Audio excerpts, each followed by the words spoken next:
Kandidati për kryeministër i PDK-s, Bedri Hamza, ka deklaruar 3 banesa, njërin në emër të bashkëshortës, një shtëpi të trashëguar, 3 garazhda dhe një tokë, 2 vetura në emër të fëmijëve dhe bashkëshortës. Ka deklaruar 10.765 euro para të gatshme, mbi 2.000 euro të bashkëshortës dhe fëmijëve, dhe 2 kredi aktive. Të hyra vjetore ka deklaruar 19.694 euro dhe afër 13.000 euro të hyra nga bashkëshortja dhe fëmijët. E deputeti i ri që dikur ishte nënkryetar i Hamzës, del të jetë kursimtar i madh.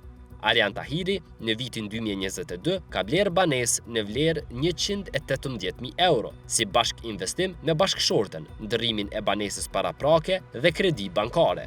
Po atë vit ai ka blerë edhe garazh 6.000 euro si bashk investim me bashkëshortën, si edhe parking 9.000 euro në emër të bashkëshortës.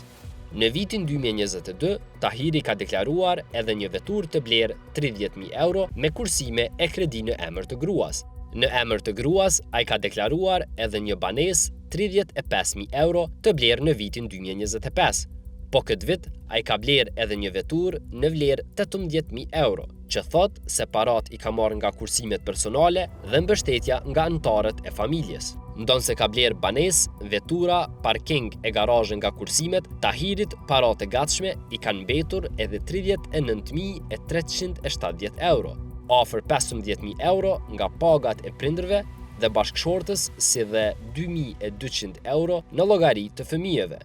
Të hyra vjetore ai ka deklaruar një herë 14.208 euro si pagë, pa treguar institucionin, pastaj 12.923 euro të hyra nga komuna, 4.950 euro dividenda nga kompania e tij dhe 7.500 euro nga shitja e veturës dhe mbi 53.000 euro ka deklaruar të hyra nga bashkëshortja dhe prindrit.